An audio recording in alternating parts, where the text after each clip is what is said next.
J'avais eu l'occasion, il y a une quinzaine de jours, d'aborder, vu d'hélicoptère, le château des informations. On s'était promené un petit peu au-dessus et je dois dire que bon, il y a eu des vents un petit peu forts et des pertes d'altitude à certains moments. Donc, j'ai décidé, après cette première expérience, de revenir sur ce sujet par voie piétonne. Nous allons donc maintenant circuler dans quelque chose d'un peu plus urbain, de façon à partager avec vous ces informations. Quelles informations est-ce que je veux partager avec vous? Elles peuvent se résumer de manière relativement simple par un énoncé qui est celui que vous venez de voir apparaître. Après tout, quand nous dialoguons avec nous-mêmes, et comme il semblerait pour certains philosophes que je sois un autre, bien le premier étranger, le premier différent d'avec nous est situé en nous-mêmes. Donc, c'est pas mal d'envisager ces dialogues professionnels avec nous-mêmes comme des dialogues avec d'autres personnes. Quand je par professionnel, je veux dire qui concerne l'entreprise et qui concerne ce que vous souhaitez faire ou ce que vous faites. Il ne s'agit pas de conversation plus personnelle. Le modèle pourrait fonctionner, mais tel n'est pas notre objectif. Et on retrouve là d'ailleurs quelque chose que le XVIIIe siècle avait mis en proposition, l'art de la conversation, avec énormément d'écrits sur cette question, où c'était l'outil privilégié qui intégrait ce qui ensuite va apparaître comme étant des sciences sociales, mais c'est trop tôt, on n'a pas encore écrit l'encyclopédie, et puis la psychologie en est qu'à des balbutiements apparemment, et c'est concentré dans cette thématique-là. Je vous la livre si vous voulez lire un peu de littérature là-dessus, vous ne le regretterez pas. Donc voilà notre but, mieux dialoguer de façon professionnelle avec nous-mêmes. Pour apprécier un petit peu plus ce que je dis, il est bon que pendant quelques moments, 15 secondes, vous pensiez à quelque chose qui concerne votre vie professionnelle, un client, vos équipes, un échange, ce que vous voulez, mais le faire apparaître. Ou repenser à quelque chose auquel vous aviez pensé avant de venir ici, mais avoir un petit bout de questions professionnelles avec vous, voilà. Donc, j'ai parlé suffisamment longtemps autour de ça pour que vous l'ayez fait si vous le souhaitiez. Et si nous regardons maintenant le type, ce qu'on peut en dégager, nous verrons que les informations qui se dégagent, elles proviennent de différentes formes de pensée. Laissez-moi vous proposer 3 lignes qui peuvent indiquer trois types de pensées différentes qui pourtant sont consubstantielles à l'histoire, apparaissent en même temps ou alternativement, mais en tout cas font sens dans le propos. Quand on pense donc à un échange professionnel que l'on a créé ou que l'on va créer, mais qui nous concerne, la première ligne nous indique qu'il y a des choses comme des sensations, des intuitions, des sentiments. Alors, vous voyez, la sensation, c'est à peine construit. J'ai un souffle qui se coupe par étonnement, je ressens une pointe de quelque chose, c'est une sensation, mais ça fait partie d'informations qu'on reçoit. Et ça a donc de l'importance. L'intuition, c'est déjà un peu plus construit. Ce sont des sensations pour lesquelles on a un petit peu l'habitude de donner un sens qui n'est pas forcément un sens de réalisation de ce qu'elle donne, mais en tout cas qui est clair comme cela. Le sentiment, c'est encore plus socialisé. On a avoir certains sentiments vers quelqu'un. Je pense à ce client, j'ai un sentiment de crainte de ce qu'il dira si je propose telle chose, ou au contraire, il approuvera. Ça s'est construit. Ça peut apparaître sous forme d'images. C'est assez intéressant parce qu'on a souvent des images qui surgissent quand on est en train de penser comme ça et de rêver en quelque sorte à un feu rouge ou quelque part dans un transport. Les images peuvent avoir un lien d'apparence nette avec ce qu'on est en train de regarder. Elles peuvent être précises ou elles peuvent être complètement décalées. Si elles sont décalées, ne les chassez pas pour autant. C'est que quelque part, ça fait sens aussi. Et donc, il est bon de voir que ça s'ajoute à notre construction d'informations. Et puis, de manière plus usuelle, c'est souvent ce qui est privilégié. On a des modèles de pensée qui sont organisés, par exemple les modèles de conception de système d'information, les modèles de gestion de projet, enfin, il y a choses qui sont modélisées. On a même tendance à en avoir beaucoup. On a des raisonnements, on a des calculs. Donc là on est dans quelque chose qui est plus identifiable comme étant proche de la raison. Mais tout ceci constitue un bloc de surgissement, d'appréciation, d'analyse, d'évaluation. Et ce premier point, il y en aura 3 dans mon propos, vous invite à conserver le plus possible toutes les formes de pensée qui se sont manifestées lors d'une réflexion professionnelle, quelle qu'elle soit, et d'y revenir à un moment ou l'autre. Peu importe qu'elle soit du côté des intuitions de la raison, peu importe qu'elles aient été rapidement, qu'elles aient apparu rapidement, qu'elles aient disparu aussi vite ou qu'elles soient permanentes, qu'elles vous étonnent ou pas, ça fait sens pour ces raisons-là, justement. Si c'est du connu qui apparaît beaucoup, ça veut dire qu'on est en train de se sentir un petit peu préoccupé par quelque chose et il faut savoir pourquoi. Et si c'est quelque chose de nouveau et d'étonnant qui apparaît, il faut savoir pourquoi il y a un surgissement. Donc, pour le moment, il y a beaucoup de points d'interrogation, mais en même temps, on sent apparaître un modèle dans ce premier point que nous allons renforcer dans les 2 autres. Donc, cette organisation que je vous propose va commencer par identifier un outil qui est celui-ci. Après tout, dans ce que j'ai dit, il est apparu assez clairement, je crois, qu'il y a les choses qui sont plutôt comportementalistes et les choses qui sont plutôt techniques. Mais je ne les sépare pas. Tout au contraire, dans les exemples que nous avons vus, on voit très bien qu'on peut être alerté de façon comportementaliste sur ce qu'un client va faire. J'ai repéré qu'au moment où il va refuser quelque chose, avant ça, il a toujours une question qui donne l'impression d'être décalé par rapport au sujet que nous traitons. C'est son habitude. Donc, si je sens qu'il est en train d'apparaître avec quelque chose de décalé, je me dis, c'est pas le moment de lui proposer quelque chose parce qu'il a besoin de ça pour dire non, il a besoin de donner l'impression de parler d'autre chose. Voilà un exemple dans lequel vous avez du comportementaliste et puis du technique, parce que ça m'évite de rentrer dans une interaction sur une thématique et de rater une affaire parce que juste ce jour-là, c'était pas le moment de le faire. Donc, c'est un respect en fait de l'écosystème de nos interlocuteurs comme du nôtre. Ça ne sert à rien de mettre les pieds dans les plats ou d'embêter les gens ou de s'embêter soi-même. Enfin, c'est ce que je pense en tout cas. On peut avoir juste à titre d'indication des traces aussi dans les écrits. Les termes que vous avez là sous les yeux sont à l'évidence des termes de la technique. C'est clairement techné. On le voit bien. De même, les termes qui sont ici dans un écrit sont plutôt comportementalistes. Donc, on peut avoir capté aussi par l'écrit cette façon d'être. Est-ce qu'il y aura plutôt une tendance technique, plutôt une tendance comportementaliste? Mais cela, c'est encore pourrait donner lieu à quelque chose d'un peu plus long, la relation technique, la relation à l'écrit, mais je voulais la mentionner malgré tout pour que l'on voit que ce n'est pas simplement quelque chose d'oral. En tout cas, une fois qu'on a défini ces 2 catégories, ce ne sont pas des catégories séparées, ce sont les 2 points extrêmes d'un axe qui relie l'information. Donc, vous avez bien perçu qu'il y a des informations techniques, d'autres comportementalistes, et puis il y en a qui sont entre les 2.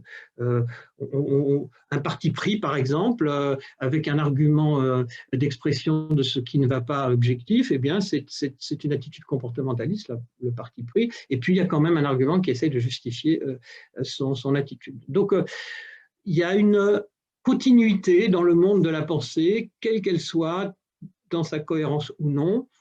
C'est ce que les 2 premiers points que nous avons traités nous disent. Donc maintenant, j'ai un résumé des 2 premiers points que nous venons de travailler, que je vous laisse le temps de regarder. Et on a avancé par rapport au début de la chronique, puisqu'on a vu qu'il fallait capter des informations de toutes sortes, et on a vu qu'on pouvait les situer sur un axe intéressant, comportementaliste ou technique, et que donc on renforce la cohérence de son système d'information, puisqu'il est bien plus riche qu'il ne l'aurait été si on n'avait pas pris ce soin-là d'organisation. Le troisième point, et le dernier, c'est un modèle que je propose en complément, qui s'appelle le château des informations, et qui permet d'utiliser tout ça. Ce modèle peut être identifié assez vite. On a quatre boîtes qui vont contenir les informations qui se sont dégagées des deux premiers points. Commentons un petit peu plus par des définitions ces 4 points, le pilotage opérationnel, lois et règles et culture. On peut le prendre dans n'importe quel sens, il n'y a pas de direction, et puis aucun des 4 ne mérite d'être plus favorisé que les 3 autres. Ça donne cela en termes de définition. Je vous laisse le temps de les lire rapidement et je vous les commente. On retrouve donc les quatre boîtes qui ont comme chacune une mission spécifique. Pour le pilotage, dans la définition qu'on donne, on veut dire que c'est ce qui résume en quelques mots-clés, en quelques phrases, la direction du projet, son importance et comment on va s'y prendre. Mais le travail que nous avons fait précédemment fait que dans le pilotage, vous n'avez pas trouvé que des déclarations absolument bouleversantes. Vous allez aussi trouver des petits points de détail qui vous ont taraudé dans la première partie de ce travail et que vous allez bien mettre dans le pilotage, qui est il faut faire attention à quelque chose. Dans ce projet-là, je ressens qu'il y a une fragilité entre le DG et son directeur financier, que ça peut avoir des répercussions dans nos relations. Ce n'est pas notre fait, mais ça veut dire que je dois l'avoir quand même quelque part dans mon pilotage, parce que sinon je ne comprendrai pas ce qui m'arrive. L'opérationnel, l'opéra c'est l'œuvre, c'est effectivement comment, grosso modo, la prod se fait dans ce projet dans cette offre client que nous avons. Et là aussi, on va trouver toutes sortes d'informations. Le réglementaire lui-même, c'est quelque chose qui inclut les lois et les règlements écrits, c'est-à-dire il y a des préconisations de toutes sortes, mais également les habitudes, les manières d'être, les choses qu'on doit faire ou qu'on ne fait jamais, et pour lesquelles c'est très clair qu'il faut suivre ces comportements. Donc vous avez du comportementalisme dans le réglementaire et le légal. Par exemple, là, dans le réglementaire et légal, on a une manière de parler, d'échanger, de ne pas se couper la parole qui est implicite et on n'a pas eu besoin de nous l'expliquer longuement. Et puis, il y a des choses qui sont dites plus précisément, comme comment on doit présenter ces chroniques pour qu'ensuite elles puissent aller sur l'Internet et y perdurer. Le culturel, c'est l'ensemble des modalités qui constituent la culture sociale que nous partageons. Nous allons bien sûr, maintenant que nous avons vu qu'il y avait ces 4 boîtes, maintenant que nous en avons vu la définition, vous pensez bien que nous allons voir un exemple pour illustrer tout ça et le mettre en œuvre. Mais il fallait, dans un premier temps, le présenter suffisamment longtemps à vos yeux pour que les 4 pôles pilotage opérationnel, réglementaire et culturel soient devenus quelque chose d'un petit peu familier. Donc, cette dernière partie de cette présentation commence par un dialogue qui est un dialogue, alors que j'établis des dialogues évidemment avec des clients, j'établis aussi des dialogues avec mes étudiants et je vais privilégier cette dernière approche dans mon exemple pour ne pas révéler quoi que ce soit de l'ordre de clientèle. Et donc l'exemple est le suivant, j'interroge un amphi, on peut dialoguer très bien avec les amphis quand on le veut, et je demande ce que les étudiants ont suivi ou décidé de faire comme stage d'été. Il y a dans les Master 1, les Master 2, des stages qui durent 2-3 mois, et donc je reçois en retour quelqu'un qui m'explique, et je vais le faire oralement avec vous dans un premier temps, et ensuite vous le verrez dans le château des informations, dans le dernier transparent. Donc j'ai quelqu'un que je ne connais pas, une étudiante qui accepte de parler, qui me dit « J'ai fait moi de la traduction dans le cadre d'une entreprise une grosse entreprise qui fait du vêtement, et il fallait traduire la documentation qui accompagnait les produits qu'on allait expédier. » Bien. dis-je. Alors, je vais faire les deux, donc vous reconnaîtrez quand c'est moi et quand c'est l'étudiante. Donc, quand je lève la main, c'est l'étudiante. Donc, voilà, je lève la main. Donc, elle continue et elle dit, en réponse à une question que je lui ai posée, et puis,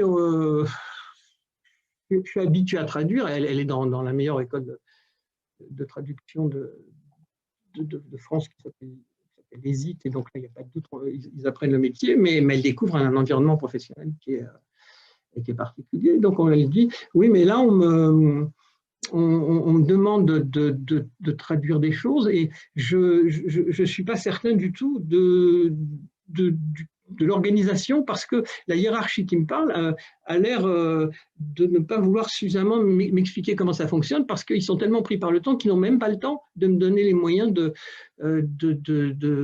m'y mettre. C'est ce qu'elle ressent au début. Donc elle va prendre un peu de temps pour y arriver, mais elle va bien noter qu'elle devra être plus autonome que ce qu'on aura voulu lui dire, et que dans les lois et les règlements implicites, la prise de décision seule, c'est très entrepreneurial d'ailleurs comme façon de comporter, c'est une bonne façon, la prise de décision seule doit être privilégiée.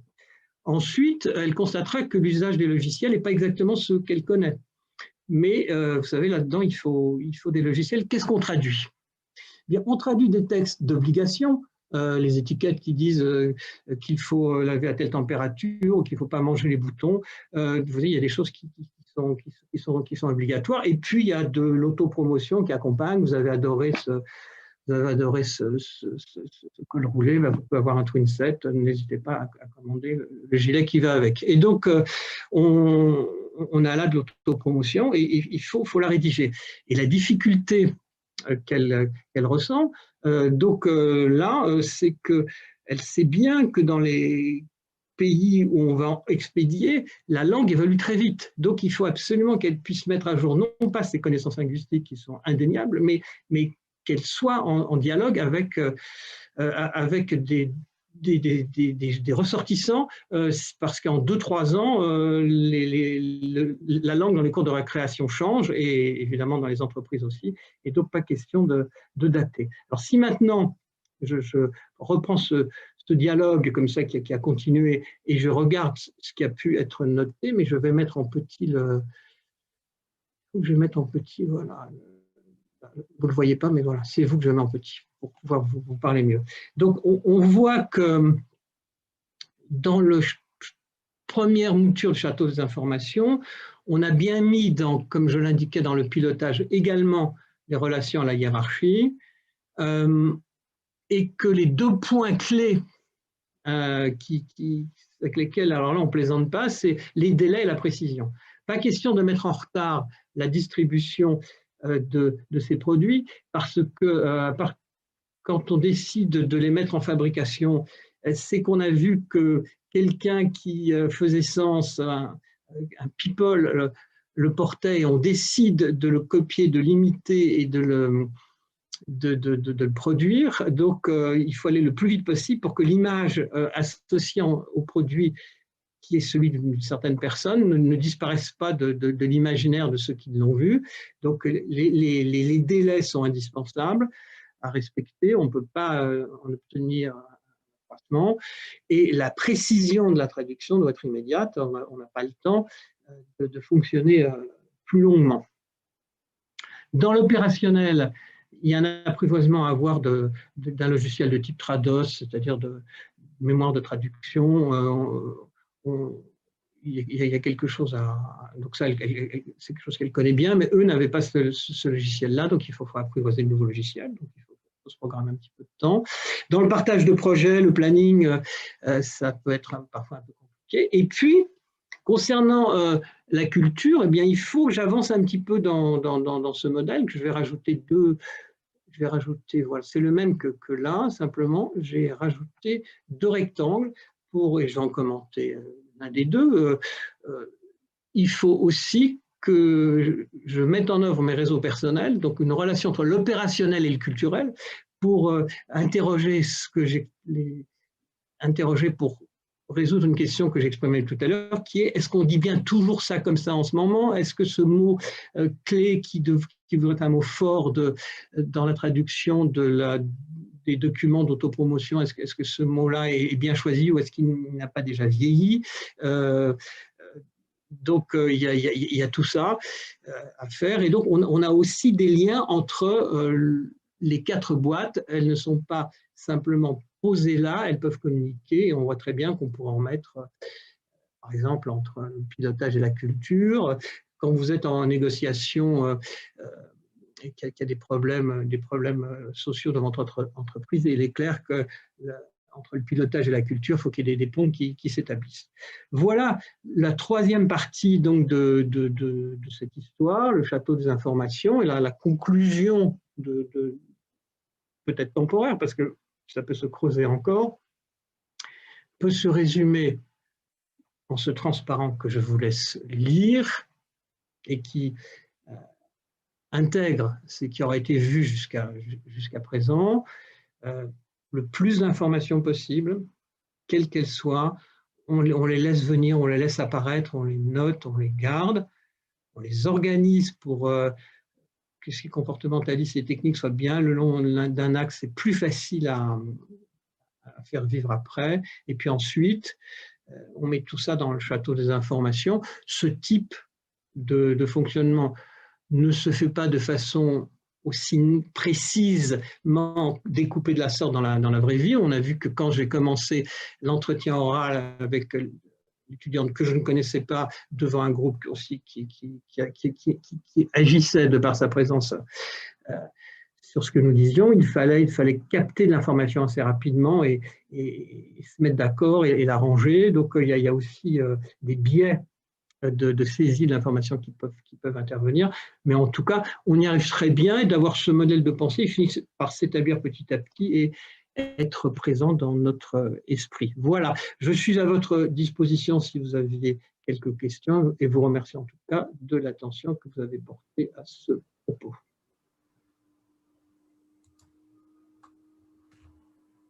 Alors, hop là.